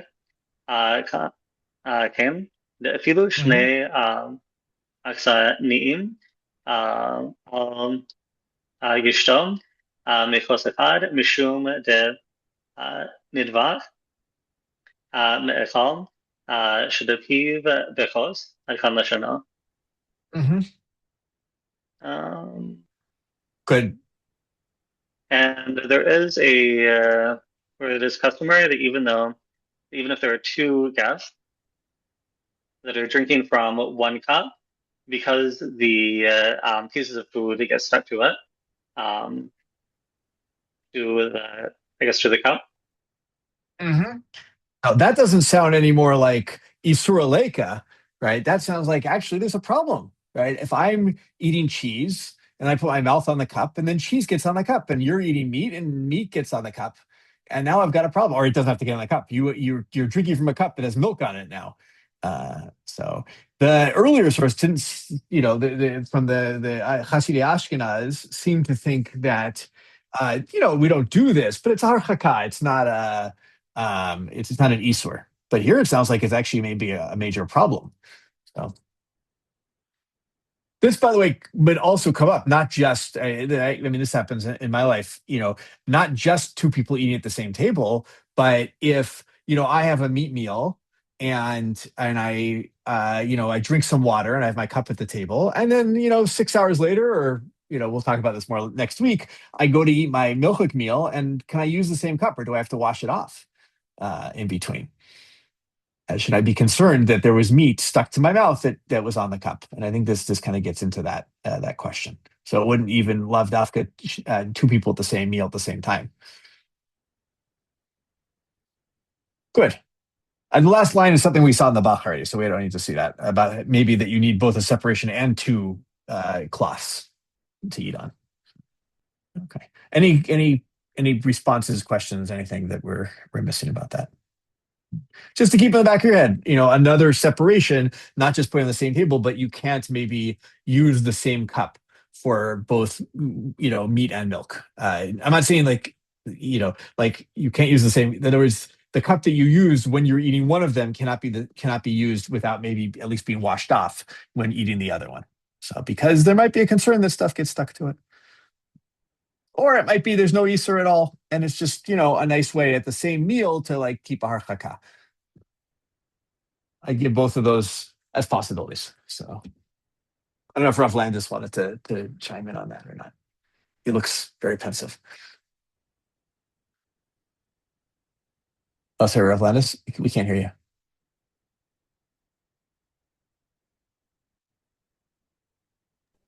You just review that question again, because I had it. Yeah, no, just the question about whether or not you could, a cup that someone used while eating, let's say milk, could someone eating meat use that same cup or not, or does it have to be washed off in between? It is, yeah, I've had this question, but it's considered so disgusting in contemporary society that there's no heter for, it's like bizarre to have a halachic answer that allows for something that's mias. Yeah, that's fair. Already makes a kosher, but no, it's ridiculous. It has to be washed off. Yeah, so fair. Here we can be mad. Yeah, I don't think it's so hard, especially in our world where it's not so hard. Then people have cups in our world, obviously. It's just So, but okay. Let's see how we doing on time. Good. Let's read some Shulchan Aruch. And then I want to do, I think based on time, there's one shach in particular I wanted to do, which is Bet, which gets into some of the nitty gritty here. Yeah, let's, I don't know. Jacob, you read? Is that a no? Yeah, I haven't read yet. Shulchan Aruch, Yoreh Pechet. As just a quick side note, in Orach Chaim in Kuf Ayin Gimel, where we were looking before the tour, the Shulchan Aruch actually, by the time he codifies it, leaves out all the stuff about basar and chalav at the meal. He saves it for here, so he doesn't repeat it interestingly enough. I'm not sure why he made that choice. Someday we'll get to ask Yosef Karo. Okay. Afilu basar chayav of asor lalot al shulchan she'ochel alav gvina shelo yavo achlem yachad. Even You don't have meat to translate. No, it's like exactly the Torah. Don't translate. yeah, So okay. Valbit shulchan shesudar alav hetavshil mutar lotein zeh b'tzad zeh. Okay. yeah, same as the Mishnah as well. There, I'm posketing one version of the Mishnah, but Yeah. good. All right, bet. Had asor loto al shulchan dafka b'snei b'nei adam hamakirim zeh zeh. Afilu he makpidin zal zeh. Avalach snaim she'ein makirin zeh mutar.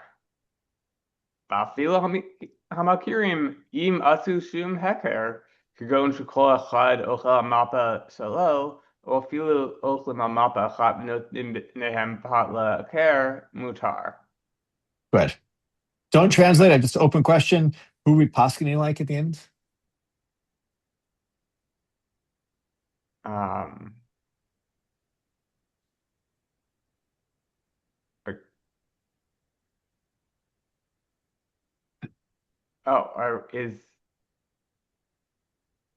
We're going to be posketing, I guess. It's a little complicated, but I would say like Beit Hillel, if we're being this machmir that we have to put a heker of some sort. Well, no, the heker though really is the Tosfot. Right? You can see it in the Be'er Haggalah. This is the Tosfot, right? This is the Tosfot of the Rosh, Okay. right? Their version. They remember the version. Just to remind people, the first version of the Tosfot really was that two people who do know each other can eat basar and gvina at the same time as long as there's a heker between them. And the second version was two of them can never do it, and that was the riff. The way the riff seems to go, and so we're posking like the Tosfot here. It's the bottom line. Okay. So in other words, heker works. That's important. Yeah. All right, but now keep going in the Ramah. We're gonna get some new stuff. Yeah. V'dafka she'ein ochlin min hapot hamunach b'nehem leheker. Aval im ochlin mimenu lo have heker. Divulav hachi hapot she'ochlin mimenu munach al shulchan. And specifically, specifically that they can't eat from the bread that's placed between them to be this heker. But if they eat from it, it's not a heker. Since without this, the bread that they eat from would just be placed on the table. Exactly. That's just normal. It's People have bread on the table. Yeah. So maybe less so in our world. I think when bread is not the staple of every meal, I think it's a little bit different. But in but you can again, I guess the way I was thinking about salt and pepper shakers, which is like a staple of our world. Every table, I don't know, most tables have a salt and pepper shaker. If you put a salt and pepper shaker between the two, you just think that was a salt and pepper shaker. You wouldn't think that's that's like a barrier, So. Yeah. Okay. Yeah. Aval im natnu b'neim kli shotin mimenu uvelav hachi ein darko lehiot al shulchan have heker afal pi shotin mina kli. But if they put a vessel that they drink from between them, and it wouldn't be the normal custom to put such a vessel on the table. It would be a sufficient heker, even though they're drinking from it. Yeah. So okay. As we've seen that, and we've seen actually, if you look at the shach, we won't look at inside. He brings the bach who's more strict and says if they're drinking from it, that doesn't count as a heker. So, all right, keep going.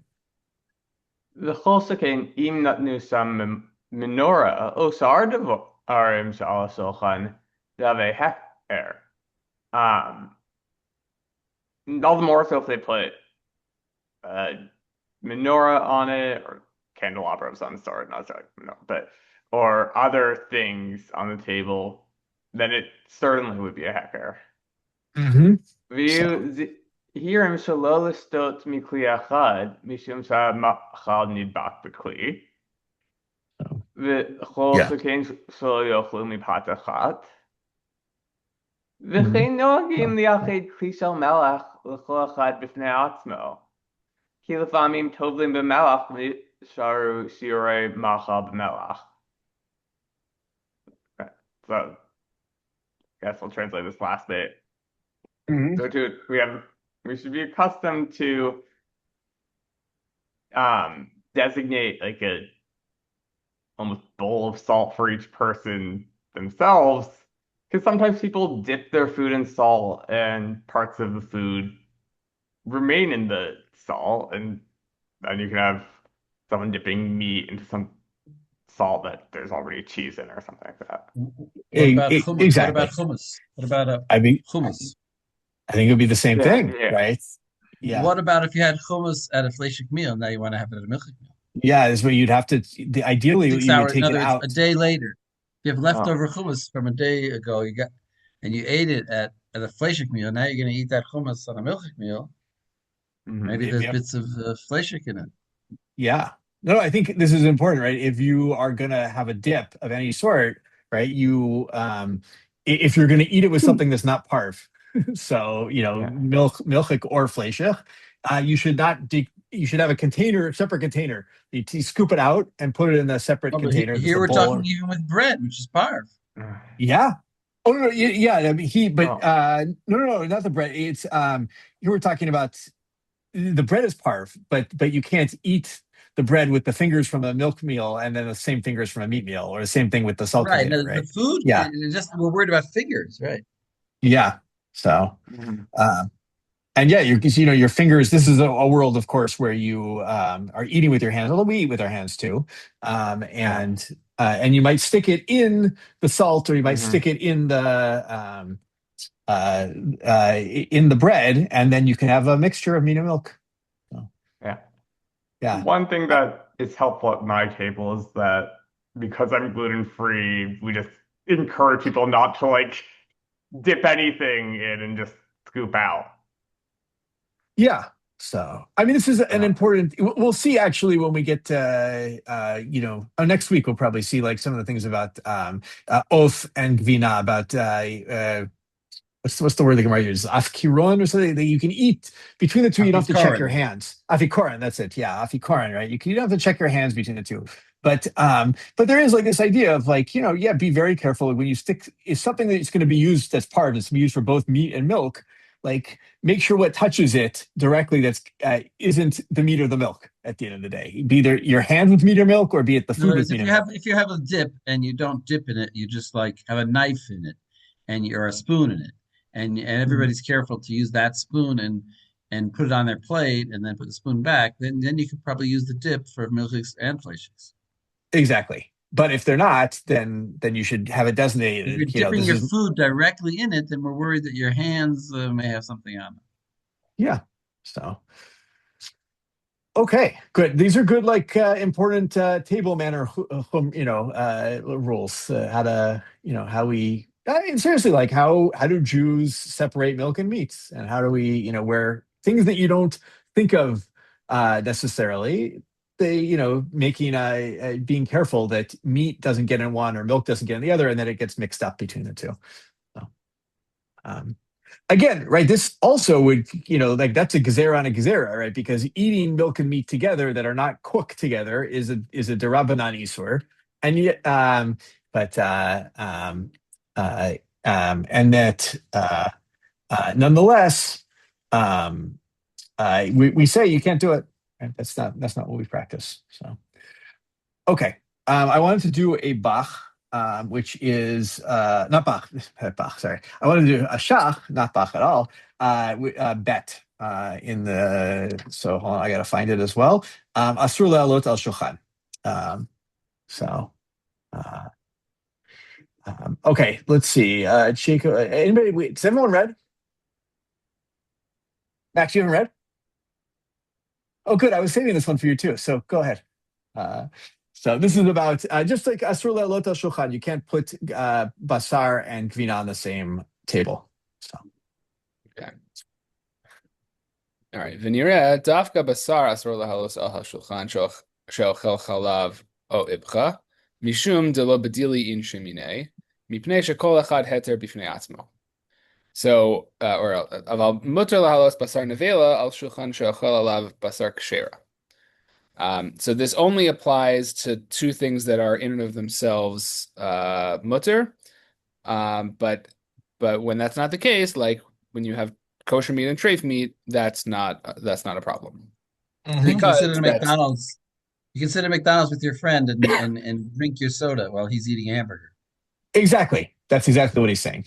So there's enough of a taboo that we're not concerned. well, let's yes, that's where he's going to go. Yeah. Aside from Or possible maritime issues. yeah.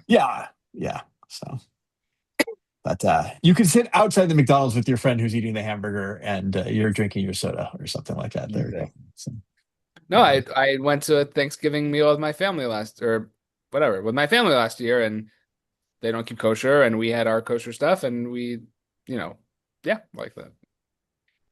You take a quick look at the Kiva Eger.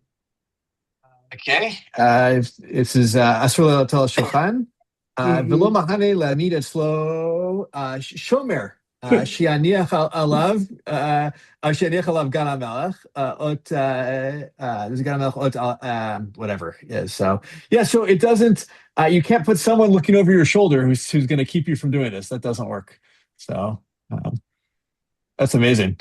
So okay, it's so a third party is not helpful.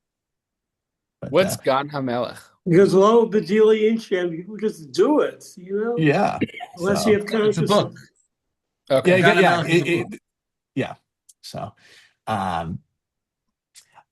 that's also. I mean, I imagine a shomer as opposed to like an actual physical object. A shomer looks away every once in a while too. Who's always watching you. So, I have to say, in all the jobs in the Jewish world that one can get, not the one I would go for. Yeah. So, all right. So let's keep going with the shachar. Let's see what he's with this case of nevela on the shulchan. So. Okay. V'chein muvuar b'divrei Haran u'mevio b'is Yosef b'siman tzadi zayin miu mima shekasav harosh b'perusho l'nedarim sof daf mem aleph gabei hamoder hana'a mechavero ochel imo al shulchan v'ze lo shono. So the Rosh talks about a case of someone who makes a neder not to benefit from their. Yeah, it's actually amudar hana mechavero who is vowed to not get hana from their. It's okay. It's the same idea, right? So Did I say moder? You said moder, yeah. It's noder would be the that case, but okay. Okay. And so what does he say? The zealous know. So he says, "Velo chayshinan shema yochalimo, dekivan shehediro mistama sanim zeze tafe." Sanim tafe mishnei achsanim haochlim al shulchan echad zebasar v'zegvina ad kama sheno. So the fact that you made an neder not to benefit from this person indicates that you're probably not such good friends. And so the idea, this gets back to the mock piece, the idea that you would have even some sort of hava mina to eat off that person's plate seems ridiculous. So we're not concerned. Umevio beis Yosef lekaman siman reish kaf aleph mashma da'afilu b'shari surim nami dina hachi. And Beis Yosef seems to say that this applies to meaning everything else other than basar b'chalav, I guess he's saying. In other words, it would also apply to other things. The idea that we're not choshesh. Exactly. I think so. So we're inventing a new concept now, which is that they're not only it's in other words when the Gemara said to Achsanya, it was Dafka to Achsanya, but people who really don't like each other but somehow have to sit next to each other, at the if Barack Obama is sitting next to Trump, they're They won't share their food. Mm-hmm. So, but, Donald eats everybody's lunch.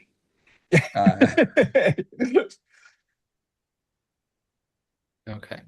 But ויש לומר דין דרים כיוון שאינו אסור אלא מצד דרו חשוב כבשר וחלב, בשר וחלב, שכל אחד היתר בפני עצמו. אבל בשאר איסורים יש לומר דמודה הראש.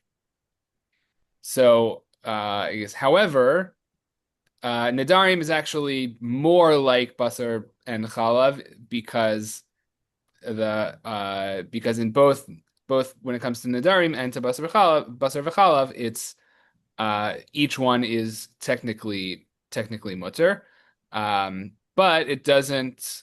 But shari sorim, the rosh would be modeh that we should still be concerned. Yeah, so I just want to make sure I may not have said it clearly. So the Rosh says that in the Nadarim case, the only reason that they can do is because they hate each other. This new kind of category. But were it not that the neder prove they hate each other, because it is for one of the parties asur, he said, even though this is not basar b'chalav, that would actually still be a problem. And so the answer is no. The Rosh would say, because there, again, in Nidarim, it's something that, let's put it this way, usually would be mutar, and there's a special case where it's asur, right? Just like basar b'chalav, usually basar is mutar, halav is mutar. A special case where they're mixed together, it's asur. If Max and I had a neder against one of us had a neder against the other, then normally Max eating at my table would be perfectly fine, and the food at my table would be perfectly fine. It just happens to be there's a neder. And so that's a case where normally we wouldn't be separating for lo bedili and shemine, but this case is a particular case where they would. And therefore, we're stricter about that case. Except since we are making a neder, we've now come into the category of being tuach sanaim, and therefore, actually, we can be at the same table. So, but how do you understand the mashma dafilu b'shar isurim nami dinahachi? That's a kasha. How is that? Yes, a kasha? Exactly. The kasha seems to be that the way that the Rosh is writing it, that it's only because they hate each other that they are allowed to eat at the same table, being that if they didn't hate each other, they wouldn't be allowed. In other words, that's right, exactly. That is the only heter is that they hate each other. So shari surim is not a heter. Exactly. So the fact that it's nevela. When he says shari surim, what he really means is nevela. Exactly. Yes. That nevela sounds like the only reason because really you should say that nadarim is like nevela because it's something that's forbidden for me.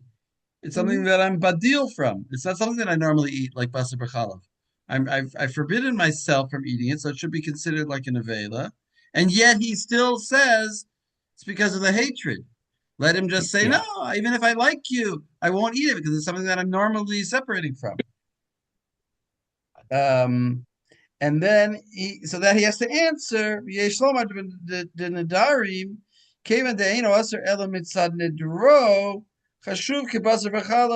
not really considered like a nevela, even it's because it's only his neder that did it. There's in his mind, he's not really badil from it. He's not really separating from it because it was his own neder that did it. This would actually, right. He's making a subtle point here. He's saying, don't think that because of a neder, it turns into an isser. It's still kind of mutter for him because he normally would. Maybe yesterday he was eating it. He just made the neder this morning. This would also, though, mean that for Nadarim, let's say I made it, if I made a neder against eating some sort of particular kind of food, right? That food, I couldn't then have that food be oleh on my shulchan. Because there I'm not normally bedile. He says that's like basar b'chalav. I'm not usually separating from it. I might come to eat it. You're a nazir. Would a nazir have wine on the table? So, and in fact, right, actually, a nazir would be great. It's someone who's not drinking the wine not because because you made a neder that they can't benefit from your wine, but rather you that they made their own neder of not benefiting from wine. You couldn't have the wine. They couldn't be at the table with the wine on it. Right. They might, right. That's the implication. That he's saying that a neder doesn't really turn it into a category of isser. Yeah. So, But Shari Sturim, the Rosh would be something like Nevela. The Rosh would be Modeh. But then you could you could put on the table, even without hating the person, just because. Yeah, exactly. So like what you did at your Thanksgiving is totally fine. I hated it. No, I'm not going to say that one. It's exactly because, I think there's an idea here that, because, if they're bringing something treif onto the table, that you would never ever touch that, right? Basar you'll touch, kavina you'll touch. Yeah, the problem is going to be, what if they have like, cranberry sauce that was cooked in a non-kosher pot? Are you really badil from that? It's not really treifa, it's cranberry sauce. So you maybe you would take by mistake that, because you would forget that it was cooked. You forgot how it was cooked. You looked at it and you saw. So then maybe it would be an issue. Yeah. Maybe you should have your own placemat.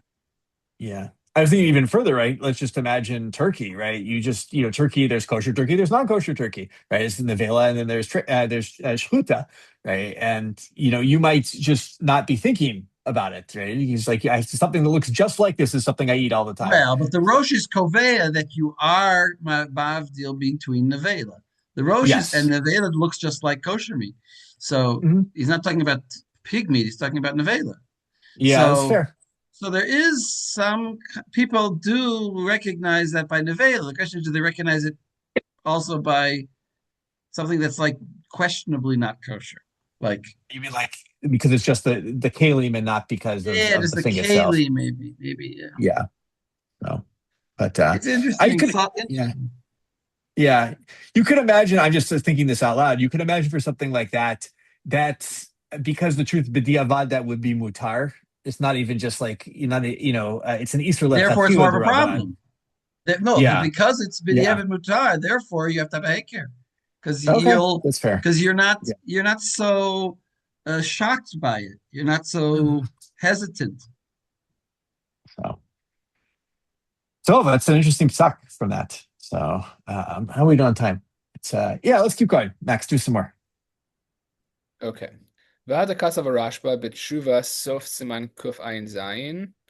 Muvio b'is Yosef Orachayim siman tavmem. Degoy haba im chimtso leves Yisrael asor lahaloso imo al hashulchan v'chulei. Upasa kach b'shulchan aruch sham. So you see, that's exactly the point, because the bread is the thing that you normally eat, but it's Pesach. Yeah. So. Right. For those 7 days. And that's actually becomes one of the reasons behind why we say, one of the shitot as to why we say chametz isn't batel, right? It's because lo b'dila ein shemine, right? People are used to eat it all year. So, okay. Yoreh dehasa mishum chumra dechametz shane, dekevan dechametz b'mashu rachoku shelo yisarev piror echad mishal goy b'shal Yisrael. That seems like it's a chumrah of chametz because it's b'mashu, and so definitely there's going to be crumbs. Yeah, that's more like what we saw with the bach, right, earlier, where the bach is concerned with stuff spilling from one to the other. Here, chametz, right, distance almost doesn't matter. It's like, any little bit of chametz becomes... But this goes back and says, wait a second, we're treating the bread like, really, if it wouldn't be for the crumbs, we should allow him to go on, which means we are treating it as a thing that you're badil from it. Because on those 6 days, you are badil from it. So I go back on what I said before. It's like the bread, you do treat it like nevela, really. It's just because of the crumbs. It's a little bit complicated. Now, where exactly is the line between what people have a hesitance to touch and to use, and what they're willing to go for? Yeah. If it's clearly an isser, then you're allowed to put it on the table. I think that's a good point, right? If something is clearly an isser, we're saying yes, and then we're saying for things that are that they can bring it on your table, and things that are not as clearly an isser, we have to figure out how not clear. Right. So far, the only reason to be machmir is if it's your own neder. That seems to be so far the only thing that really is clear that you have to be strict about. I was trying to extend it a little bit. But good. All right, let's do a little bit more. Uh, or he's Well, I'm confused about one thing. Is this in line with what we said before about thinking about people as the makpidim as hating each other? Is this in contrast to that, or in this is the reason I wasn't willing to read it as hating each other because the Rosh here seems to think that's a whole new category. This isn't the Gemara category. That neder is really that, because then the Gemara would have said, two people who made a neder from one another, instead of afilu makpidim seems to be some lower level. So I was thinking, people are careful. So that's the Muforish, meaning we're saying that the hatred would be enough to keep people away from Basar B'chalav? Like we're learning it from neder? It sounds like if it was truly hated each other, such that these two people would never eat. It was like actually, I think the case of Rav Nachum, gave I mean, I don't know exactly about politicians, but like two people who are like bitter rivals. Uh, that's a case where they probably never really would eat, and that's an exception. That's when two people who know each other could become like achsanim. Okay.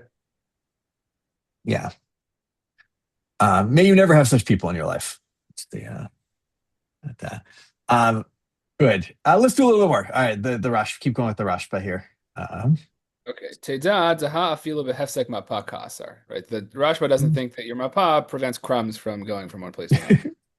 Exactly. Hasamachin midivrei Orchos Chaim shehivi bes Yosef l'sham lo mashma hachil lichora.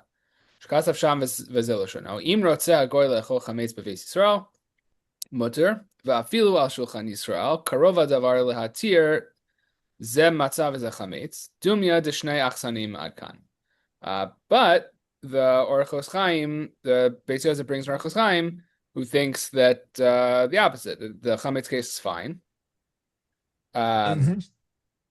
Umidihi tir mitama dumya d'shnei achsanain davka miklal desfira le da'afilu davar shehu asor b'fnei atzmo asor lahalos imo al hashulchan.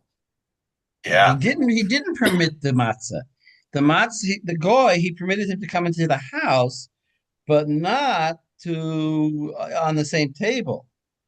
So he did. The Orchos Chaim permits at the same table, but not because that people are going to be careful about it, but because they're two achsanim, that they're two different. The goy isn't your brother. No. I don't read it that way.